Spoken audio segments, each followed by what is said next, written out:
Hello. Yes sir. Yes, sir. Last class, Yes, sir. हाँ last class में क्या हुआ था? मोनोपोली सर के ऊपर हम लोग मोनोपोली का पॉइंट्स लिखा था। मोनोपोली का पॉइंट हुआ था। Yes, क्या लिखवाए थे? yes, last sir. पॉइंट क्या लिखवाए थे? Aggressive business Aggressive policy business sir. policy. ठीक है। ये सर तीसरे पॉइंट का डी सर नंबर इसका पॉइंट। सेकंड पॉइंट एक बार बता दीजिए। क्या है second point? There is no close substitute in this form of market. तो जब मोनोपोली है, मोनोपोली का मतलब एकाधिकार, आप ही अकेली सेलर हैं, तो आप जो प्रोडक्ट बेच रही हैं मार्केट में कोई उसका सब्स्टिट्यूट होगा? No सर, अच्छा, सिंगल पैरागन सेलर का है तो एजेंसी तुम नहीं होगा। तो जब अगर आप एक सिंगल सेलर हैं और आप जैसा प्रोडक्ट मार्केट में हो ही गया, तो आपका मोनोपोली कहाँ से रहा? आप मुझे बताइए। गुड मॉर्निंग तो सर। मौका दे तो सर हम Yes, समझा दे सर 1 मिनट में। नहीं, नहीं तो मत समझाओ। नहीं, आप नहीं दीजिएगा। मोनोपोली का कॉन्सेप्ट क्लियर है ना, कि सिंगल यस सेलर सर। है, yes कोई sir, close single seller competitor होगा। मार्केट में नहीं होगा। Yes sir. अब इसमें रिस्ट्रिक्शन टू एंट्री है। नए फर्म की एंट्री को आप क्या करते हैं? रोकते हैं। कैसे रोकते हैं? रोकने का दो तीन तरीका। एक तो गवर्नमेंट रेगुलेशन ऐसा होगा कि कोई दूसरा फर्म नहीं आ सकता। Yes दूसरा सर। पॉइंट ये हो सकता है कि इसमें इतना ह्यूज इन्वेस्टमेंट चाहिए कि कोई कोई नया फर्म नहीं आ सकता। तीसरी बात ये कि जो रॉ मटेरियल चाहिए Raw होगा, वो materials रॉ पे मटेरियल का control। सप्लाई का कंट्रोल केवल आपके पास होगा। और चौथी बात ये कि आप अपने इतने अग्रेसिव बिजनेस पॉलिसी को फॉलो करते हैं। अग्रेसिव बिजनेस पॉलिसी कहने का मतलब, अगर आप किसी सामान को 20 रुपए में बेच रहे हैं, कोई आ गया मार्केट में और वो 15 रुपए में बेचने लगा, तो आप उसको 12 रुपए में बेचेंगे, आप उसको 10 रुपए में बेचेंगे। ये प्राइस वॉर चलता रहेगा, जब तक चलता रहेगा जब तक कि आप उसको मार्केट से भगा ना दें। तो ये हो गया कट थ्रोट कंपटीशन या अग्रेसिव बिजनेस पॉलिसी। आप उसको मार्केट में टिकने नहीं दीजिएगा। क्लियर है? Yes sir. ठीक है। अब आगे लिखिएगा नीचे। The revenue curve of a monopoly firm the revenue curve of a monopoly firm is a downward sloping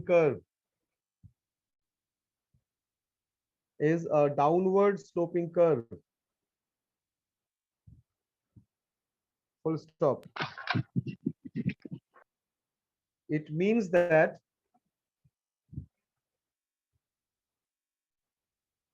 at higher prices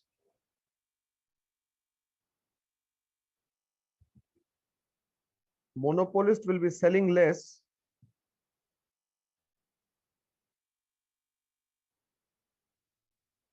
and at lower prices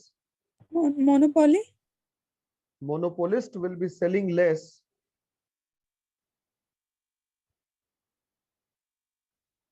and at lower prices he will be selling more.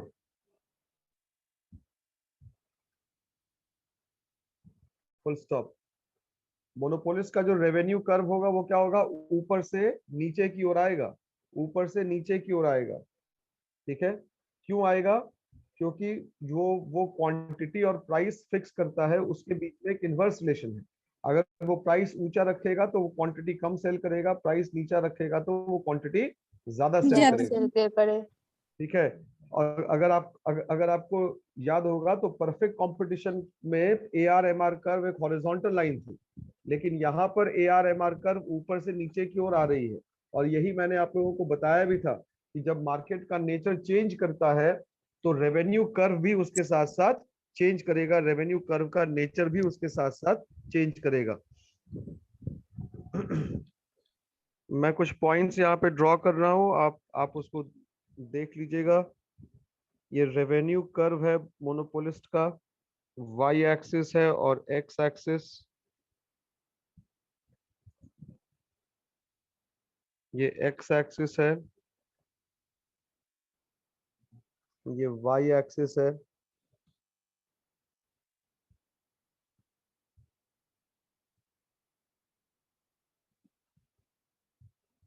ये average revenue curve है, ये भी price के बराबर होगा। AR is equal to price. और ये एक मार्जिनल रेवेन्यू कर्व है। फर्क समझ में आया? परफेक्ट कंपटीशन में एक हॉरिजॉन्टल लाइन थी। कैसी लाइन थी? Horizontal line. Horizontal लेकिन line. मोनोपोली में क्या है? ये AR is equal to price है और MR, और ये ऊपर से नीचे की ओर आ रही है ये लाइन। कॉन्सेप्ट क्लियर है? फर्क समझ में आया? Yes. Yes, sir. इसका मतलब क्या हुआ? इसका मतलब ये हुआ कि जैसे जैसे वो प्राइस बढ़ाता जाएगा वैसे वैसे उसका डिमांड कम होता जाएगा, इसके बावजूद भी कि वो एक मोनोपोली फर्म है। इसके बावजूद भी कि वो मोनोपोली फर्म है, जैसे जैसे वो प्राइस बढ़ाता जाएगा वैसे वैसे उसकी क्वांटिटी सेल कम होगी। क्यों? कारण है इसके पीछे, क्योंकि अगर आपने प्राइस जरूरत से ज्यादा बढ़ा दिया तो वैसे ग्राहक जिसको आपके प्रोडक्ट की जरूरत होगी वो भी इनकम के अभाव में शायद आपके प्रोडक्ट को परचेज नहीं कर पाएंगे। नहीं कर तो पाए। नहीं वो करेंगे। क्लास ऑफ कस्टमर आपके पास से निकल गया। दूसरा class of Yes, sir. Customer ये बचा जो आपके उस ऊंचे प्राइस पे परचेज तो कर सकते हैं, लेकिन उनको लगता है भाई, हाँ नहीं नहीं, उनको ये लगता है कि इतने ऊंचे प्राइस पे परचेज करके उनको उतने के बराबर यूटिलिटी नहीं मिलेगी, सेटिस्फैक्शन नहीं मिलेगा। Satisfaction. इसलिए नहीं होगा. हाँ, तो इसलिए वो परचेज नहीं करते। तो परचेज करेगा कौन ऊंचे प्राइस पे? वही करेगा जो अफोर्ड भी करेगा और उतने ऊंचे प्राइस के बराबर उसको सेटिस्फैक्शन भी मिलेगा, वही परचेज करेगा, बाकी कोई परचेज नहीं करेगा। नहीं नहीं करेगा। नहीं करेंगे. करेगा। इसलिए मोनोपोली होने के बावजूद उसका क्वांटिटी सेल का कम हाँ, हो जाएगा. मोनोपोली होने के बावजूद भी ऊंचे प्राइस पे वो कम क्वांटिटी सेल कर पाएगा। Yes.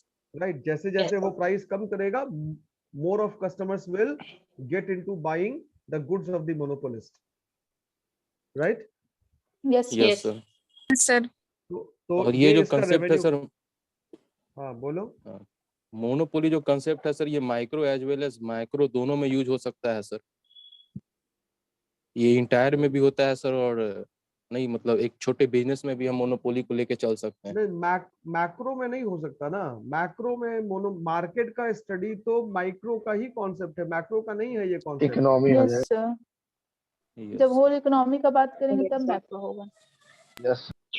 The study of market वो कभी भी तुम्हारा मतलब माइक्रो।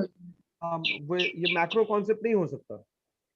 अब आइए तो जब देखते हैं। माइक्रो में है तो सर चलिए ठीक है, हो गया। हाँ बोलो बोलो बोलो बोलो, ठीक है, नहीं तो बोलो। सर मान के चलिए एक छोटे से एजेंसी लेके और अगर हम बैठे हुए हैं तो वो भी तो सर मोनोपोली हुआ ना सर। अगर मेरे मार्केट में वो अदर कोई नहीं सेल कर रहा है तो मतलब जब तक वो मेरा है, चूंकि अगर हम उसमें अच्छा इन्वेस्ट करके उस एजेंसी को लेके बैठे हुए हैं तो वो तो सर मोनोपोली हुआ, क्योंकि पूरे मार्केट में सिर्फ और सिर्फ हम ही उसका होलसेल और रिटेल कर रहे हैं तो, है ना अगर सर। तुम होलसेलर भी हो, इस रिटेलर तरीके भी से हो, ज्यादा समझ में आता तुम्हारे अलावा कोई और काउंटर मार्केट में नहीं है जहां पे तुम हो, तो तुम्हारा मोनोपोली है वो। है। यस सर, तो यस सर, बस माइक्रो यही ना समझ। हुआ वो जी, तो वो मैक्रो कहाँ हुआ? तो माइक्रो ही हुआ ना.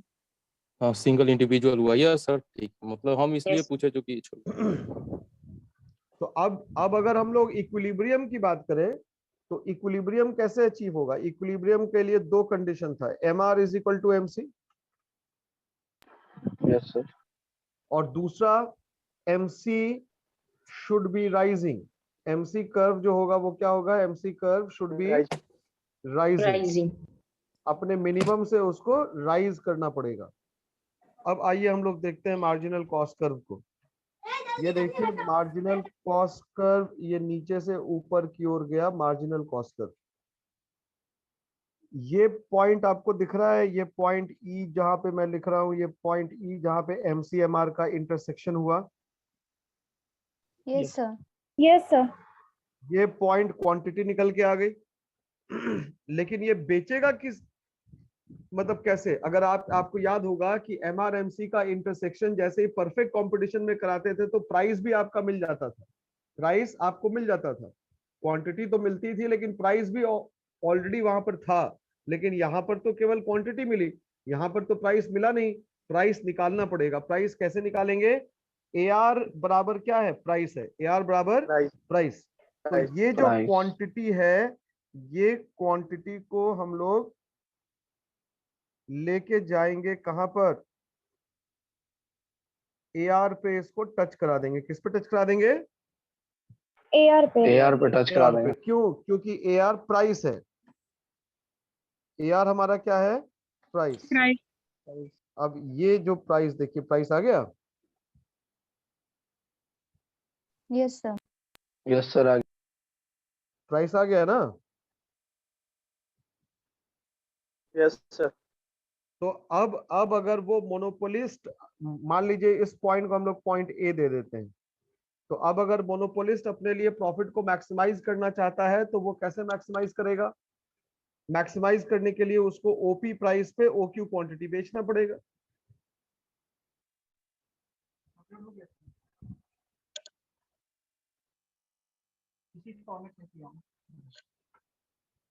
समझ में आया कि नहीं आया? Yes, sir. हेलो, चलो ठीक है। तो अब जल्दी वाला कर्व उतार लो फटाफट।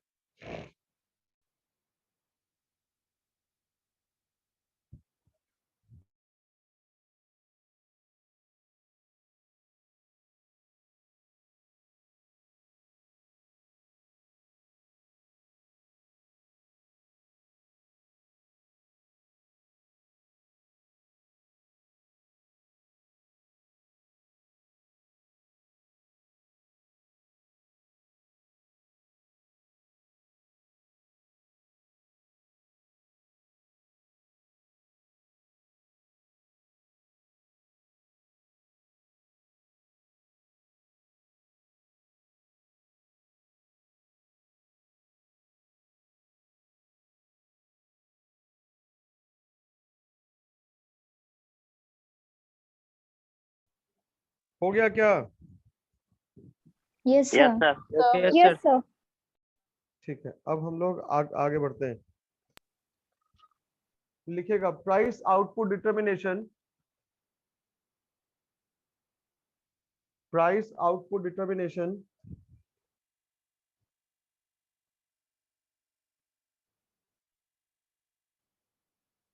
under monopoly in the short run.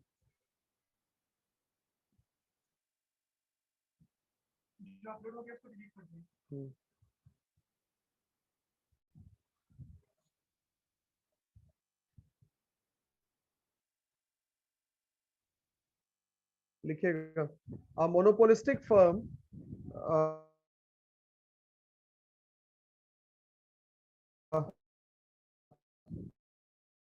monopolistic firm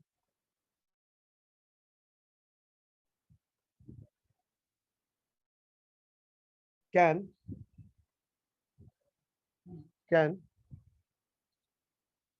operate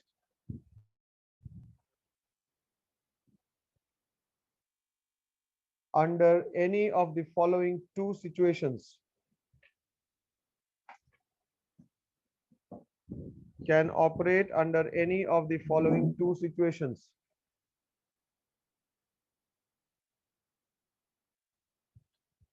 hyphen दे दीजिएगा, नीचे लिखिए number A super normal profit और number B normal profit.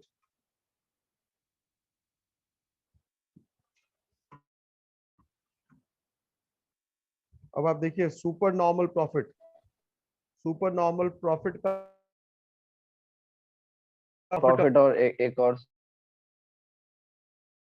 Sir loss. तो सुपर नॉर्मल प्रॉफिट का कंडीशन क्या होगा? T R greater than T सी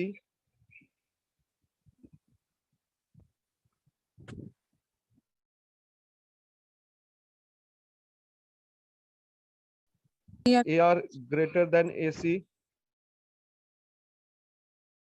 बस यही तीनों हम लोगों को प्रूव करना है।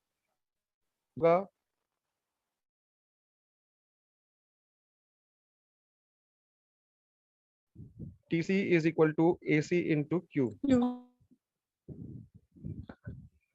अब आइए इसको हम लोग जस्टिफाई करते हैं किस तरीके से बनेगा। ये बना पाएंगे आप लोग? Yes sir. तो सबसे पहला जो काम करेंगे वो y एक्सिस और x एक्सिस देखना ध्यान से। हाँ,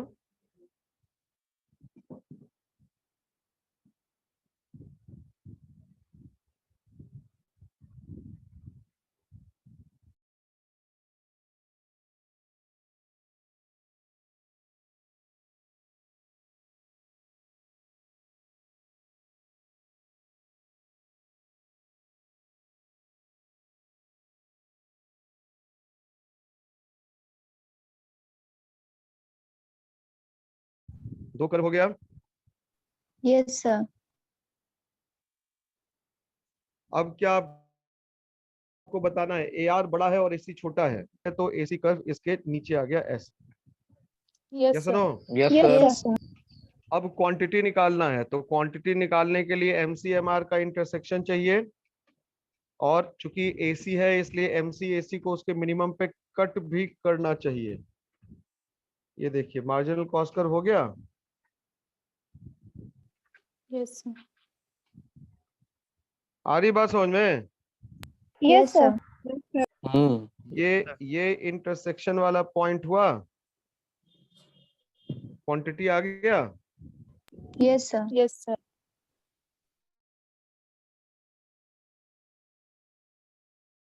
अब हमको क्वांटिटी वाला पॉइंट एसी पे, अब अगर हमको प्राइस चाहिए तो वही इक्विलिब्रियम वाला पॉइंट हम लोग ए आर पे मिला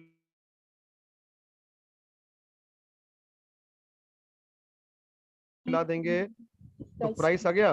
Yes, sir. Yes no? Yes, point sir. आप नाम दे दीजिए एफ, और ये वाला जहां पे ये टच किया है इसको नाम दे दीजिए एस। क्या नाम दे दीजिए? एस। तो रेवेन्यू क्या हो गया? रेवेन्यू बराबर हो गया ओपी इंटू ओ क्यू। तो ओपी इंटू ओ क्यू बराबर O OPSQ. F Q. FQ. O P F Q. अब T C is equal to A C into Q, तो ये क्या हो गया? O C into O Q. तो O C into O Q बराबर ओ C S Q हो गया। O C S Q. अब कौन बड़ा है, ओपीएफ क्यू बड़ा है या ओसीएस क्यू बड़ा है? ओपीएफ क्यू बड़ा है। तो जितने से ये बड़ा है, ये वाला जो हिस्सा होगा ये क्या हो SNQ. जाएगा? ये Super सुपर नॉर्मल प्रॉफिट हो जाएगा। Yes sir. Yes, sir. Yes, sir. Yes, sir. ये हमारा सुपर नॉर्मल प्रॉफिट हो गया।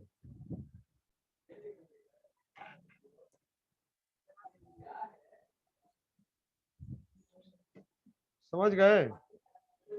Yes, sir. Yes sir. Yes. Roll यहाँ 51 पे सर प्रॉफिट लिख देंगे ना। अच्छा ठीक है, super Yes, normal sir. Profit तो हुई है।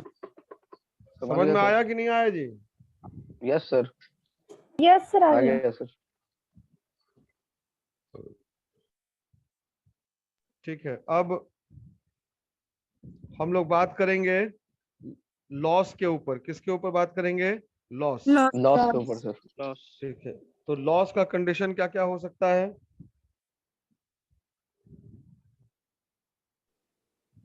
AC ग्रेटर हो सकता है। तीनों बताओ, तीनों एक क्यों बता रही हो? T R greater, T TR R greater smaller than than T C. TC A R greater than AC. A R greater than A C हो जाएगा, और टी जो है सर वो भी सर।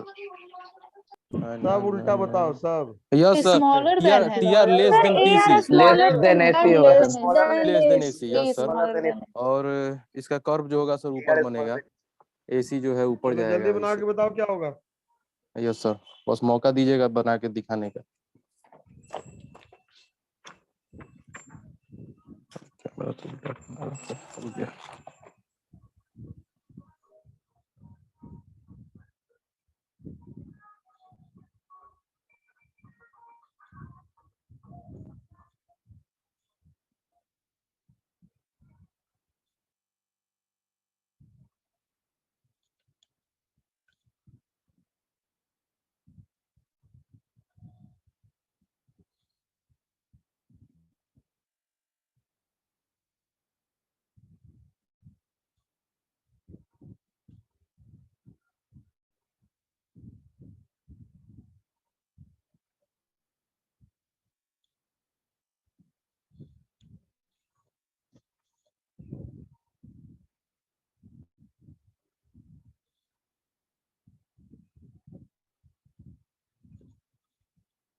हो गया।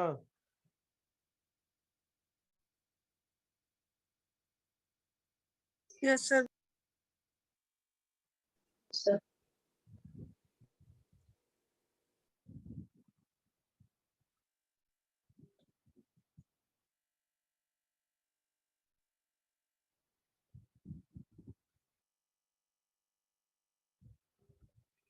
सबसे पहला काम होगी।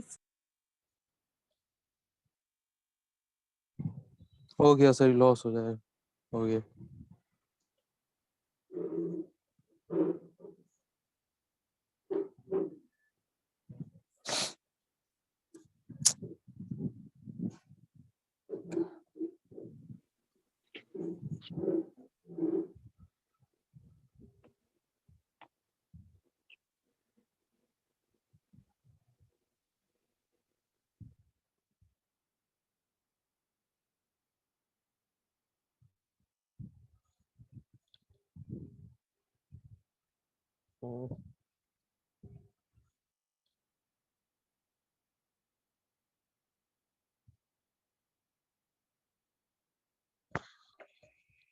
लॉस है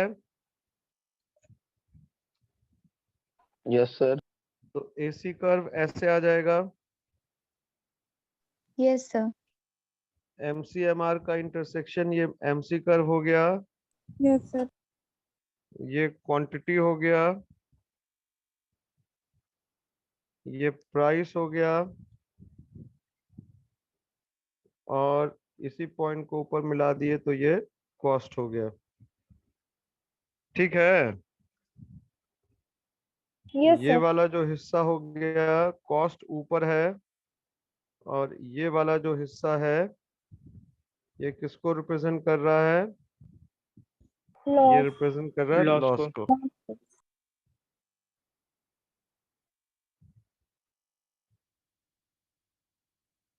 clear? Yes, sir. Yes, sir. Yes, sir. ठीक है। अब हम लोग एक नए कॉन्सेप्ट की ओर आएंगे जिसको हम लोग कहते हैं प्राइस डिस्क्रिमिनेशन। प्राइस डिस्क्रिमिनेशन, एक एक हेडिंग दे दीजिएगा, प्राइस डिस्क्रिमिनेशन। इसको एग्जाम में एक्सप्लेन करना पड़ेगा। कर्व जैसे जैसे बना है वैसे वैसे एक्सप्लेन भी करना पड़ेगा सबको।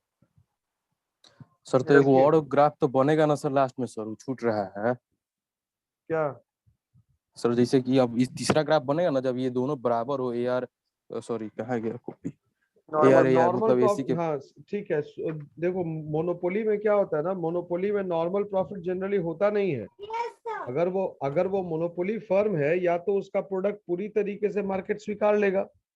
अगर पूरी तरीके से मार्केट स्वीकारेगा तो उसको सुपर नॉर्मल प्रॉफिट होगा, और नहीं तो अगर रिजेक्ट कर दिया पूरी तरीके से तो उसको लॉस होगा। बीच का यहाँ पे कोई सिनेरियो नहीं बनता है।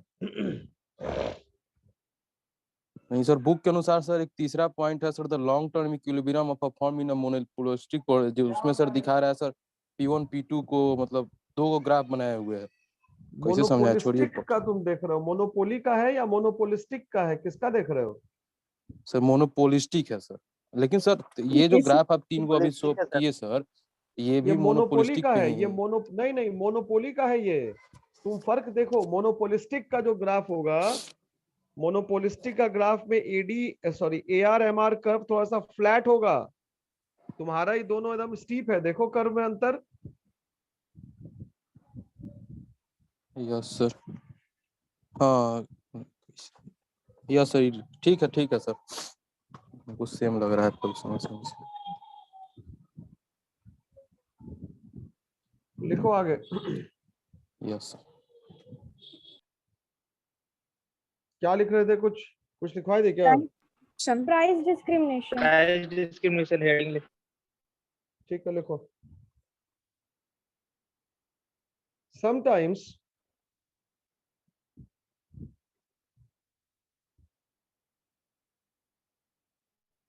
the monopolist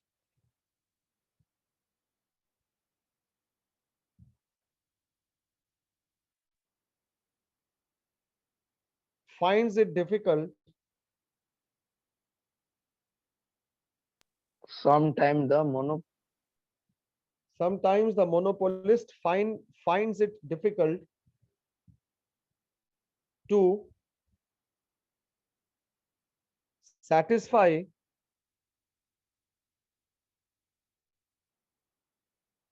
all of its customers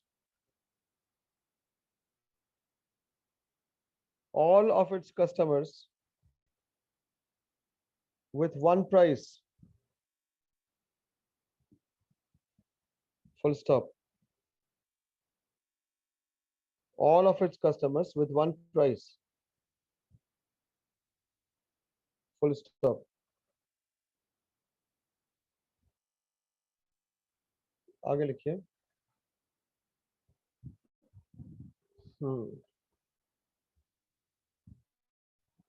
In order to maintain his market share,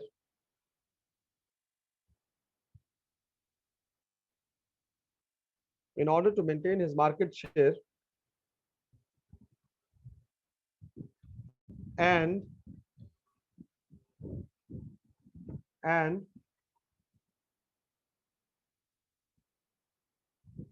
sir market share के बाद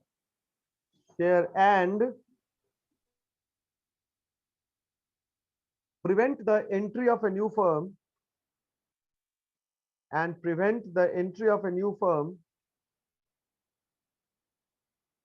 comma, the monopolist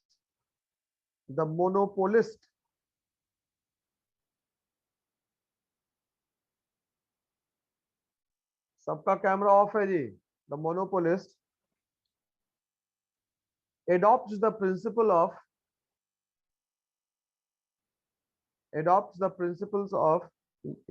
of price discrimination. Adopts the principle of price discrimination.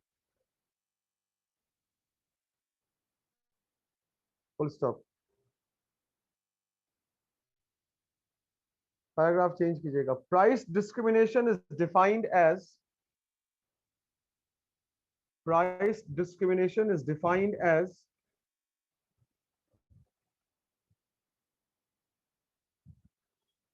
charging of different prices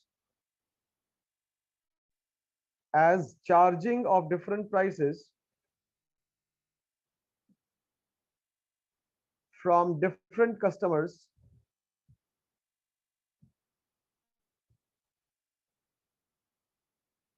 for the same product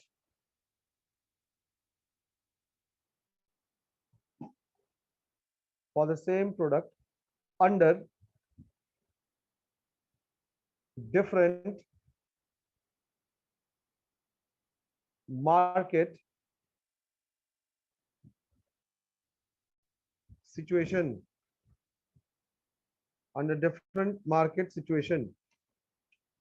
मतलब क्या हुआ? इसका मतलब हुआ कि एक ही प्रोडक्ट के लिए अलग अलग कस्टमर से अलग अलग समय पर अलग अलग बाजार में प्राइसेस जब आप डिफरेंटली चार्ज करेंगे, प्रोडक्ट सेम होगा, product will be same, consumers will be different. yes sir, Product will be same, consumers will be different, price will be different, and markets will be different. तो ये जो process है, product will इसको B हम लोग same. हाँ, खाली product same रहेगा, कहीं की मोनोपोलिस्ट है. Yes. yes sir. किसी से 1000 ले लिए, किसी से 2000 ले लिए. Very good. तो इसी को हम लोग कहते हैं क्या? Price discrimination. ऐसा करके मोनोपोलिस्ट क्या करता है? वो कोशिश ये करता है कि जो ज्यादा देने की स्थिति में उससे ज्यादा ले ले, जो कम देने की स्थिति में उससे कम ले, ताकि उससे कोई ग्राहक नाखुश ना हो और वो अपने मार्केट शेयर को बनाकर रखे, ताकि नए फर्म की एंट्री को मार्केट में रोका जा सके. Am I clear? Yes, sir. Yes, sir. yes sir, इक्वलाइट Sue. Paragraph change करके लिखिएगा. Under price discrimination,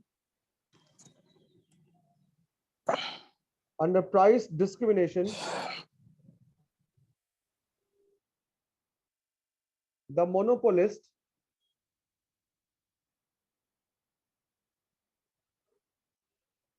divides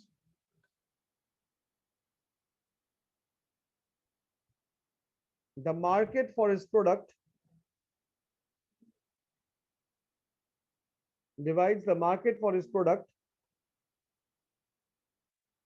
into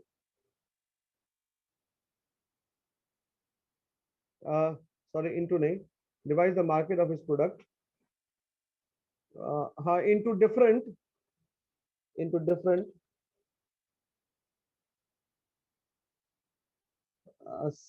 sections on the basis of elasticity of demand. और क्लास रिज्वाइन कर लीजिएगा अटेंडेंस के लिए. On the basis of elasticity of demand. आगे हम लोग नेक्स्ट क्लास में पढ़ेंगे. On the Okay, sir. basis of elasticity of demand. Full stop.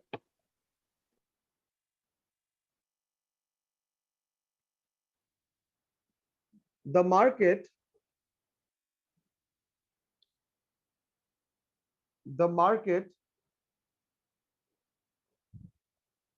is divided on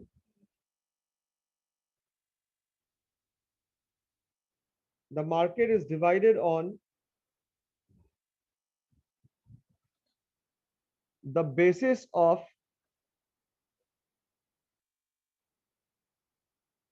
inelastic and elastic demand. On the basis of inelastic and elastic demand. Full stop.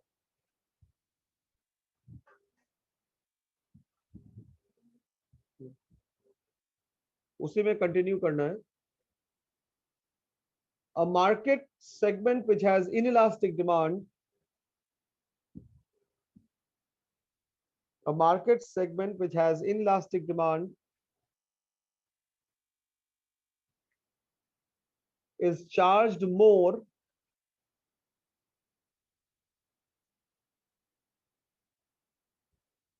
whereas a market segment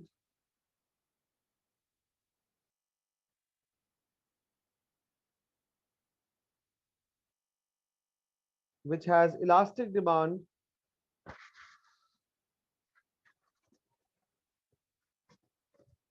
is charged less. Which has Elastic demand is charged less. मतलब जहां पे elastic demand है वहां पे वो less price. अब देखिए in elastic और इलास्टिक का मतलब क्या हुआ, हम लोगों ने पढ़ा था. इलास्टिक डिमांड का मतलब कि कंज्यूमर आपके प्रोडक्ट के साथ समझौता करने को तैयार है. कॉम्प्रोमाइज करे. मिला यस तो सर. हाँ, और मिला तो भी ठीक, नहीं मिला तो भी ठीक. तो भी ठीक तो है. तो अगर भी वो ठीक. आपके प्रोडक्ट के डिमांड के साथ समझौता करने को तैयार है और वो एटीट्यूड है कि नहीं मिला तो भी ठीक, मिला तो भी ठीक, तो आपको उसको अपने पास जोड़े रखने के लिए प्राइस कम करना पड़ेगा. प्राइस क्या करना पड़ेगा? कम करना पड़ेगा. कम कम करना पड़ेगा. वहीं दूसरी ओर जहां पे आपके कंज्यूमर आपके प्रोडक्ट का डिमांड इनइलास्टिक है. इनइलास्टिक का मतलब क्या हुआ? कंज्यूमर वहाँ आपके compromise डिमांड के नहीं साथ समझौता करने को तैयार नहीं है, कॉम्प्रोमाइजिंग नेचर का नहीं है. तो अब आप क्या करेंगे? आपको मालूम है कि भाई कंज्यूमर आपके प्रोडक्ट के साथ कोई कॉम्प्रोमाइज नहीं कर सकता, तो आप वहां पे प्राइस को क्या कर देंगे? प्राइस को थोड़ा बढ़ा देंगे. You will charge more, you will increase the price. तो ऐसा करके आपने क्या किया? जो ज्यादा दे रहे हैं आपने उनसे ज्यादा भी ले लिया और जो कम देने की स्थिति में आपने उनसे कम लिया. यस और no? Yes, sir. Yes, Yes, sir. sir. Yes, और sir. और आपने अपने मार्केट शेयर को कंटिन्यू रखा और ऐसा करके आप नए फर्म की एंट्री को रोक भी देते हैं मार्केट में. बात में दो. Is it clear class? Yes sir. Yes, yes. sir. Yes, sir. Yes, sir. चलो ठीक है. तो ये प्राइस डिस्क्रिमिनेशन से कंज्यूमर्स पे इफेक्ट नहीं होता? कंज्यूमर के लिए तो फायदा है ना. तुम ज्यादा दे रही हो तो हम तुमसे ज्यादा ले लेंगे और जो कम दे रहा है मेरे प्रोडक्ट के लिए हम उसे कम ले लेंगे. चेहरा सर ये देख के बाद में पैसा अगर लिया जाता है. कंज्यूमर को पता चलेगा ना सर? नहीं चलता है. अगर नहीं, जब कंज्यूमर को मोनोपोली है तो आपको पता कहाँ से पता चलेगा? लगे तो जब मार्केट का सेगमेंटेशन ही अलग है, जब मार्केट का Yes, sir. सेगमेंटेशन ही अलग है, तो उससे क्या फर्क पड़ता है? हम तो एक मोनोपोलिस्ट हैं, हम तो प्राइस चार्ज करेंगे। अब आप देख लीजिए, आपको समझ में आ रहा है